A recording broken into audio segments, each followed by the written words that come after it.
Education here at Sun can be an excellent choice for any students. నమస్తే, welcome to Suman TV. నేను మీ సాయి. ఎన్డీఏలో ప్రధాని మోదీ మరోసారి ప్రధానమంత్రిగా ప్రమాణ స్వీకారం చేసిన తర్వాత ఏపీ పైన ప్రత్యేక ఫోకస్ పెట్టినట్టుగా కనపడుతుంది. ముఖ్యంగా చంద్రబాబు నాయుడు గారు ముఖ్యమంత్రి అయిన తర్వాత ఇక్కడ ఉన్నటువంటి ఎంపీలకు కూడా గతంలో కంటే ఎక్కువ ప్రాధాన్యత ఇస్తున్నట్టు కనపడుతుంది. అంతేకాకుండా రాష్ట్ర అభివృద్ధికి సంబంధించి కూడా ప్రత్యేకమైనటువంటి దృష్టితో ఉన్నట్టుగా కనపడుతుంది.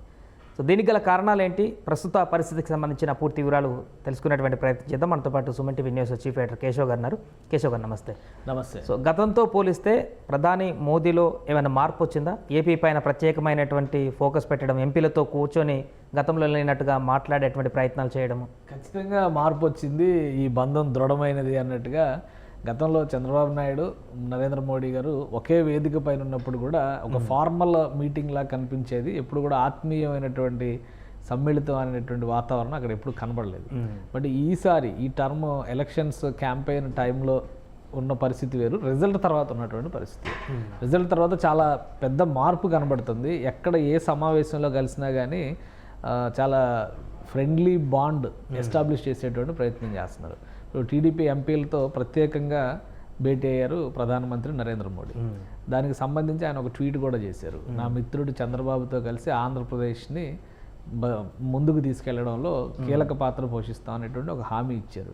తర్వాత ఆంధ్రప్రదేశ్కు ఉన్నటువంటి అనేక సమస్యలు ఉన్నాయి, విభజన సమస్యలు. అన్ని సమస్యలకి పరిష్కారం ఏంటంటే విత్తం, ఆర్థికం అన్నమాట, డబ్బులు రావాలి.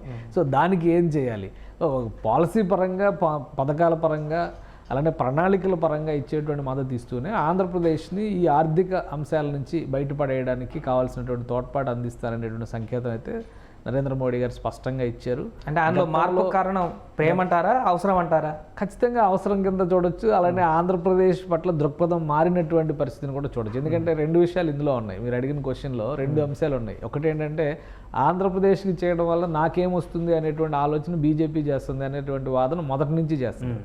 ఆంధ్రప్రదేశ్కి ఏమీ చేయకపోయినా కానీ 2024 ఎలక్షన్స్లో పొత్తు వలన బీజేపీ 8 అసెంబ్లీ సీట్లు, ఎంపీ సీట్లు 3 గెలుచుకునేటువంటి పరిస్థితి ఆంధ్రప్రదేశ్లో వచ్చింది.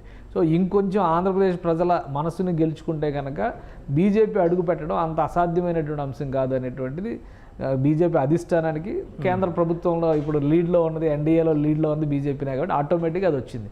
అందుకనే మనకి వస్తున్నటువంటి సమాచారం ప్రకారం చూస్తే ప్రధానమంత్రి గారి పర్యటన అతి త్వరలో ఆంధ్రప్రదేశ్లో ఉండబోతుంది.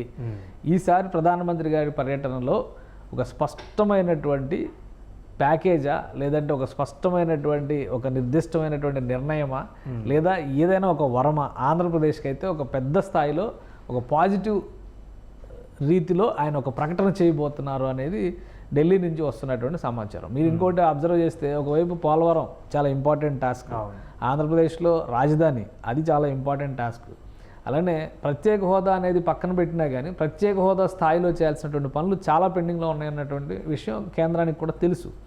సో ఎవరు ఊహించిన విధంగా పురంధేశ్వరి తదితరులందరూ వెళ్ళి విశాఖ స్టీల్ ప్లాంట్ని కాపాడమని చెప్పని కేంద్ర మంత్రికి స్వయంగా విజ్ఞప్తి చేశారు. అంటే బీజేపీ ఒక ఇనిషియేటివ్ తీసుకుంటుంది. ఆంధ్రప్రదేశ్ ప్రజల మనసు గెలుచుకునేటువంటి క్రమంలో కొన్ని నిర్ణయాలు తీసుకుంటే బీజేపీ పట్ల ఆంధ్రప్రదేశ్ ప్రజలు సుముఖంగా ఉంటారనేటువంటి సంకేతాలు తన చర్యల ద్వారా చేపడుతుంది. దానికి తగ్గట్టుగా కూటమి మధ్య చాలా సాన్నిహిత్య బంధంతో మేము ముందుకెళ్తున్నాం అనేటువంటి, సమన్వయంతో ముందుకెళ్తున్నాం అనేటువంటి అంశాన్ని పేర్కొంటూ ఆయన ట్వీట్ చేశారు ప్రధానమంత్రి గారు. ఎందుకంటే ఎంపీలు కలిసిన తర్వాత, ఎంపీలో 2 కేంద్ర మంత్రులు కూడా ఉన్నారు. మన రాష్ట్రం నుంచి రిప్రజెంట్ చేస్తున్నటువంటి, టీడీపీ నుంచి రిప్రజెంట్ చేస్తున్న 2 కేంద్ర మంత్రులు. కాబట్టి వీళ్ళందరితో ఆయన మాట్లాడినటువంటి విధానం కానీ ఒక ఫుల్ బెంచ్ మీటింగ్ ఆర్గనైజ్ చేశారు. ఆంధ్రప్రదేశ్ అవసరాలు ఏంటి అనేది తెలుసుకునేటువంటి ప్రయత్నం చేశారు. 3వసారి ప్రధానమంత్రి అయ్యారు. కేంద్రంలో ఉన్నటువంటి ప్రతి అవసరానికి రాష్ట్ర ప్రభుత్వం ఒకటే, చంద్రబాబు నాయుడు గారు స్పీకర్ ఎన్నిక దగ్గర నుంచి ఒకటే చెప్తున్నారు, మాకు పదవులు ప్రాధాన్యం కాదు, కేంద్ర మంత్రి పదవులు కూడా మీరు ఎన్ని ఇవ్వాలనుకుంటే అన్ని ఇవ్వండి, ఏ శాఖ ఇవ్వాలనుకుంటే ఆ శాఖ ఇవ్వండి, ఇది అది అనేటువంటి చాయిస్ మాకు లేదు, కానీ రాష్ట్రాన్ని ఆదుకోండి అనేటువంటి కండిషన్ ఒకటే చంద్రబాబు నాయుడు గారు పెట్టి. ఎంపీలు ముందుగా విజ్ఞప్తి చేసి భేటీ అయ్యారా, లేకుంటే ప్రధాని మోదీ ఎంపీలను కలవాలని చెప్పేసి భేటీ అయ్యారు? అంటే ఎంపీల నుంచి ఖచ్చితంగా ప్రోటోకాల్ ఉంటుంది కాబట్టి ఎంపీల నుంచి రిక్వెస్ట్ ఏంటింది, చంద్రబాబు నాయుడు గారు ఒక ఆదేశం రాష్ట్ర ఎంపీలకి చేశారు. సో ఇన్వెస్ట్మెంట్స్ పైన రాష్ట్ర ఎంపీలు అలానే కేంద్ర ప్రభుత్వ పథకాల్లో మ్యాక్సిమం లబ్ధి ఏ విధంగా పొందాలి అనేటువంటి అంశం పైన రాష్ట్ర ఎంపీలు ప్రస్తుతం ఫోకస్ పెట్టారు.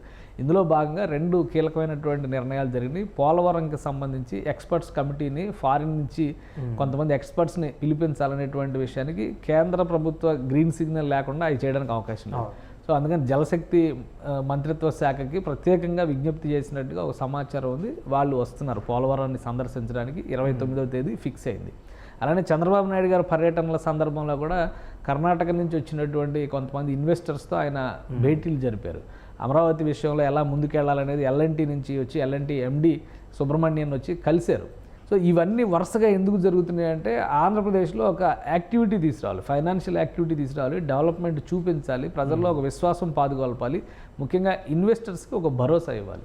అందుకని ఆయన కుప్పం పర్యటన 2 రోజులు ముగించుకుని బెంగళూరులో బ్రేక్ టైంలో ఆగినటువంటి హెలికాప్టర్ సమయంలో కూడా బెంగళూరులో ఉన్న ఇన్వెస్టర్స్తో చంద్రబాబు నాయుడు గారు మాట్లాడారు. ఈ రాజధాని విషయంలో వాళ్ళు కొంత ఇన్వెస్ట్ చేయడానికి, అక్కడ డెవలప్మెంట్ ప్రాజెక్ట్స్ టేకప్ చేయడానికి రెడీగా ఉన్నారంటే ఖచ్చితంగా మేము పాజిటివ్గా ఉన్నాం, ఆ ఫ్రెండ్లీ అట్మాస్ఫియర్ క్రియేట్ చేయండి, మేము వస్తామనేటువంటి హామీ కూడా వాళ్ళు ఇచ్చారనేది ఒక సమాచారం. అంత తొందరలో ఇన్వెస్టర్లు అంత ధైర్యం చేయగలుగుతారా? ఎందుకంటే గతంలో ఉన్న కంపెనీలనే బయటకు వెళ్ళేటువంటి పరిస్థితిని చూసాం గత ప్రభుత్వంలో. అవును. ఇప్పుడు మరలా ఇప్పుడు కంపెనీ తీసుకొచ్చి అక్కడ పెడితే తర్వాత ఏం జరుగుతుందో ఫ్యూచర్లో? అంటే గవర్నమెంట్ అనేది ఒక కంటిన్యూస్ ప్రాసెస్. ఆ ప్రాసెస్ని ఎవరు బ్రేక్ చేసినా కానీ దాని పర్యవసానాలు అనుభవించాల్సినటువంటి గత ప్రభుత్వం అదే జరిగింది. ఇప్పుడు గత ప్రభుత్వం చేసింది కియా మోటార్స్ దగ్గర నుంచి అమర్ రాజా బ్యాటరీస్ వరకు కూడా అక్కడ పెట్టాలి. ఇప్పుడు వీడియోస్ వైరల్ అవుతున్నాయి. అమర్ రాజా నుంచి ఎందుకు బయటకు వచ్చేసారు గల్లా జయదేవ్, ఆయనని అరెస్ట్ చేసిన సమయంలో చేసినటువంటి శిక్ష, ఆయన షర్టు విప్పి మొత్తం గాయాలు చూపిస్తూ వచ్చినటువంటి వీడియోలు బయటకు వచ్చినాయి. సో ఇట్లాంటివన్నీ చాలా ఉన్నాయి. ఎల్వి సుబ్రహ్మణ్యం గారు మాజీ సీఎస్, ఆయన ఏం మాట్లాడారు, విశాఖపట్నంలో స్టీల్ ప్లాంట్ని ఎత్తేసి ఆ 33,000 ఎకరాల్లో రాజధాని కడితే ఎలా ఉంటుందని గత ప్రభుత్వం ఆలోచన చేసింది, నేనే ప్రత్యక్ష సాక్షి అంటున్నారు. సో అలాంటి నిర్ణయాలు, ముందు చూపు లేనటువంటి నిర్ణయాలు తీసుకుంటే కనుక ఖచ్చితంగా ప్రభుత్వాలకు ప్రజలు బుద్ధి చెప్తారు. అయితే అలా అని చెప్పని రాష్ట్రాన్ని వదిలేయలేము. ఇప్పుడు ఈ వచ్చినటువంటి అవకాశాన్ని 3 పార్టీలు సమన్వయంతో కనుక ముందుకు వెళ్ళేటువంటి పరిస్థితి ఉంటే ప్రజల్లో విశ్వాసం పాదుకొల్పొచ్చు, అలానే పారిశ్రామికవేత్తల్లో విశ్వాసం పాదుకొల్పొచ్చు.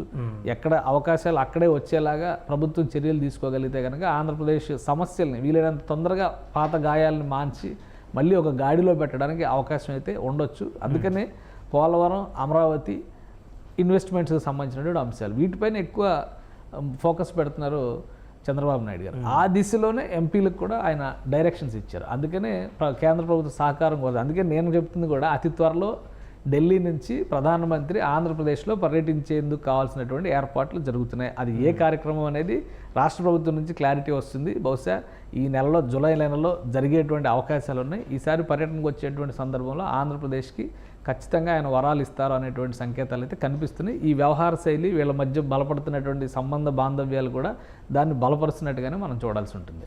Right sir. సో అది మొత్తానికి ప్రస్తుతానికి టీడీపీ ఎంపీలతో ప్రధాని నరేంద్ర మోదీ గారు భేటీ అయినటువంటి సందర్భంగా ఏపీ పైన ప్రత్యేకమైనటువంటి ఫోకస్తో ప్రధాని మోదీ కూడా ఉన్నట్టుగా తెలుస్తుంది. అంతేకాక ఈ ఫోకస్ ఉన్నదాన్ని చూపించడం కోసం కొన్ని కీలకమైనటువంటి ఆదేశాలు లేకుంటే నిర్ణయాలు కూడా తీసుకునేటువంటి అవకాశం ఉన్నట్టుగా కూడా కనపడుతుంది. సుమన్ టీవీలో మీ పర్సనల్ అండ్ బిజినెస్ ప్రమోషన్స్ కోసం కింది నెంబర్కి కాంటాక్ట్ చేయండి.